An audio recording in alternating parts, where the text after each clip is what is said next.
أعوذ بالله من الشيطان الرجيم بسم الله الرحمن الرحيم അസ്സലാമു അലൈക്കും വറഹ്മത്തുള്ളാഹി തആല വബറകാതുഹു. ഈ വീഡിയോ കാണുന്നവരും കേൾക്കുന്നവരും ഒന്ന് സബ്സ്ക്രൈബ് ചെയ്യണം ലൈക്ക് ചെയ്യണം എന്ന് ആദ്യമായിട്ട് പറയുകയാണ്. കാരണം നമ്മളത് പറഞ്ഞു കഴിഞ്ഞാൽ പിന്നീട് മറന്നു പോകും എന്നുള്ളത് വെച്ചുകൊണ്ടാണ് ആദ്യമായിട്ട് പറയുന്നത്. ഞാൻ ഇന്ന് ഈ വീഡിയോയിൽ ഇപ്പോൾ പറയാൻ ഉദ്ദേശിക്കുന്നത് പ്രധാനമായ ഒരു ദിക്റാണ്, ഒരു കാര്യമാണ് പറയാൻ പോകുന്നത്. അത് എന്താണെന്ന് ചോദിച്ചാൽ, അത് നമ്മൾ പാരായണം നമ്മൾ ചൊല്ലിക്കഴിഞ്ഞാൽ അത് കുറച്ച് പ്രാവശ്യം നമ്മൾ ചൊല്ലിയാൽ മതി.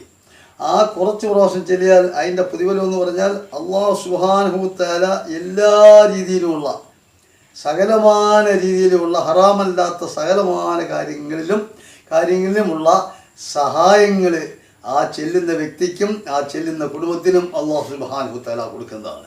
എന്ന് പറഞ്ഞാൽ സകലമാനം എന്ന് പറഞ്ഞാൽ ഏറ്റവും പ്രധാനമായിട്ടുള്ളത് നമ്മുടെ ശരീരമാണ്, നമ്മുടെ ശരീരത്തിൻ്റെ സുഖമാണ്. ശരീരത്തിന് സുഖം ഇല്ല എങ്കിൽ നമ്മുടെ ജീവിതം തകരാറിലെത്തിപ്പോകും, എല്ലാ രീതിയിലും തകർച്ചയാണ്.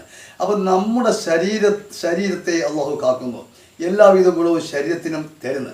അപ്പോൾ ആ ശരീരത്തിന് തരുമ്പോൾ നമുക്ക് അസുഖങ്ങളൊന്നുമില്ല. അത് ആ കുടുംബനാഥനും മാത്രമല്ല, ആ കുടുംബത്തിൽപ്പെട്ട അദ്ദേഹത്തിനുള്ള എല്ലാ മക്കൾക്കും, ഭാര്യ, മക്കൾ, സന്താനങ്ങൾ, ഇവർക്കെല്ലാവർക്കും ഇത് ഉതകുന്ന ഒരു പ്രധാനമായ ഒന്നാണ്. ശാരീരികമായ സുഖം, മറ്റ് മോശമായ അസുഖങ്ങളൊന്നുമില്ല. പിന്നെ ചെറിയ ജലദോഷങ്ങളും മറ്റുമൊക്കെ നമുക്ക് സാധാരണ വരും. അത് വരണമെന്നുള്ളതാണ് നിയമം. ഒരു 6 മാസം കൂടുമ്പോഴെങ്കിലും ഒരു ചെറിയ ജലദോഷം നമ്മൾ വന്നെങ്കിലേ നമ്മുടെ ശരീരത്തിനകത്തുള്ള മാലിന്യങ്ങളായ ജലദോഷത്തിലൂടെ അത് ചുമച്ച് തുപ്പിയൊക്കെ അങ്ങ് പോകും. അപ്പോൾ നമ്മുടെ ശരീരം വൃത്തിയാവുകയാണ്. അപ്പോൾ ചെറിയ രീതിയിലുള്ള ജലദോഷമാണ്, അത് നമുക്ക് വരണം. അല്ലാത്ത ഒരു ബുദ്ധിമുട്ടുകളും നമ്മൾ ഈ ദിക്ർ ചൊല്ലിക്കഴിഞ്ഞാൽ അള്ളാഹു തരികയില്ല. ആ ശരീരത്തിനും നമ്മുടെ മനസ്സിന് വരെ അള്ളാഹു സന്തോഷമാണ് തരുന്നത്. എന്ന് പറഞ്ഞാൽ നമ്മൾ ചെയ്യുന്ന പ്രസ്ഥാനം, അതായത് തൊഴിൽ അല്ലെങ്കിൽ ജോലി എന്തോ ആയിക്കോട്ടെ, അതിൽ അള്ളാഹുവിൻ്റെ ബർക്കത്ത് വാരിച്ചൊലിച്ച് തരികയാണ്. അങ്ങനെ തരുമ്പോൾ അത് ഉയർച്ചയിലേക്ക് ഇങ്ങനെ കൊണ്ടുപോകുന്നു. അത് മുഖാന്തരം നമ്മുടെ കുടുംബത്തിലുള്ള കുടുംബജീവിതം ഐശ്വര്യ സമ്പൂർണ്ണമാക്കി മാറുകയും ചെയ്യുന്നു. ധനം നമുക്ക് ആവശ്യമാണല്ലോ. ധനമില്ലെങ്കിൽ എല്ലാ രീതിയിലും നമ്മൾ പൊളിഞ്ഞു പോകും. കുടുംബത്തിന് കൂടുതലും പൈസ തന്നെ വേണം, പൈസയില്ലെങ്കിൽ ജീവിക്കാൻ ബുദ്ധിമുട്ടാണ്. അപ്പം അങ്ങനെ ഒരു സാമ്പത്തികപരമായ ഉയർച്ചയും ശാരീരികമായ സുഖവും സാമ്പത്തികമായ ഉയർച്ചയും മറ്റെല്ലാ ഗുണങ്ങളും അല്ലാഹു തആല ഒരു വ്യക്തിക്ക് നൽകിക്കഴിഞ്ഞാൽ ആ കുടുംബം സമ്പൂർണ്ണമായി കഴിഞ്ഞു, നല്ലതായി കഴിഞ്ഞു. മാത്രമല്ല ബന്ധമിത്രാദികളിൽ നിന്ന് പോലും ഒരു ഉപദ്രവം നമുക്ക് ഉണ്ടാകത്തില്ല, മറ്റു ഒരു മനുഷ്യനിൽ നിന്നും ഒരു ഉപദ്രവം ഉണ്ടാകത്തില്ല. എല്ലാവരും നമുക്ക് അനുകൂലമായിരിക്കും. എല്ലാവിധ സൗഭാഗ്യ സമ്പൂർണ്ണത നമുക്ക് കിട്ടുന്നതാണ്. അതുകൊണ്ട് ഈ ദിക്ർ നമ്മൾ ചെല്ലണം. ദിക്ർ കൂടുതലും ചെല്ലണം, കുറച്ച് പ്രാവശ്യം ചെല്ലിയാൽ മതി. പിന്നെ നമ്മുടെ കണക്കനുസരിച്ച് കുറച്ച് ചെല്ലിയാൽ മതി. പിന്നെ നിങ്ങൾക്ക് എപ്പോഴും വേണമെങ്കിലും ഈ ദിക്ർ എത്ര വേണമെങ്കിലും ചെല്ലാം. പക്ഷേ ചെല്ലുന്ന സമയം നമ്മൾ പറയുന്ന അളവനുസരിച്ച് തന്നെ ആ ദിക്ർ നിങ്ങൾ ചെല്ലണം. കാര്യം നിങ്ങൾ നിയത്ത് വെച്ച് പറയുന്ന ഒരു കാര്യമാണ്.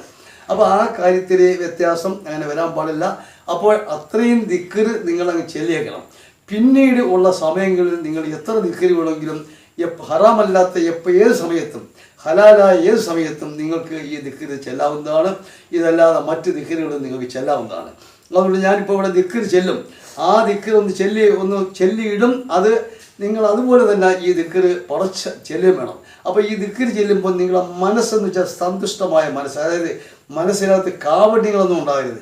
ഇത് ചെല്ലണോ വേണ്ടയോ, ഈ ചെല്ലിയാൽ പ്രയോജനം ഉണ്ടാകുമോ എന്നുള്ളൊരു ചിന്താതി വേണ്ട. ഈ നിങ്ങളുടെ മനസ്സിനകത്ത് സമ്പൂർണ്ണമായിട്ട് ഈ ദിക്ർ ചെല്ലിയാൽ അല്ലാഹു സുബ്ഹാനഹു തആല എനിക്ക് പ്രാധാന്യം തരുമെന്നും എനിക്ക് ഗുണം തരുമെന്നുള്ള പൂർണ്ണമായ വിശ്വാസത്തോടു കൂടി വേണം ഈ ദിക്ർ ചെല്ലേണ്ടത്. നിങ്ങളുടെ ഹൃദയം അങ്ങ് ശുദ്ധിയാക്കിയിട്ട് ഈ ദിക്ർ ചൊല്ലിക്കഴിഞ്ഞാൽ അല്ലാഹു സുബ്ഹാനഹു തആല തമ്പുരാൻ എല്ലാവിധ ഗുണങ്ങളും എല്ലാവിധ ഐശ്വര്യങ്ങളും എല്ലാവിധ സമ്പൽ സമൃദ്ധിയും നിങ്ങൾക്ക് കിട്ടുമെന്നുള്ള കാര്യത്തിൽ ഒരു തർക്കവും വേണ്ട. അതുകൊണ്ട് ഈ ദിക്ർ നിങ്ങൾ ചെല്ലണം. ഞാനിതാ ഈ ദിക്ർ ചെല്ലാൻ പോകുന്നു. ഈ ദിക്ർ എന്ന് പറയുന്നത് ബിസ്മില്ലാഹിർ റഹ്മാനിർ റഹീം.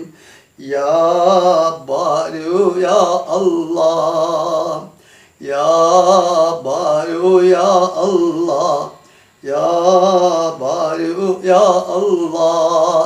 ഇത് 10 പ്രാവശ്യം നിങ്ങൾ ചൊല്ലിയാൽ മതി. ഈ ദിക്ർ ഇതിൻ്റെ അളവനുസരിച്ച് നിങ്ങൾ 10 പ്രാവശ്യം ചൊല്ലിയാൽ മതി.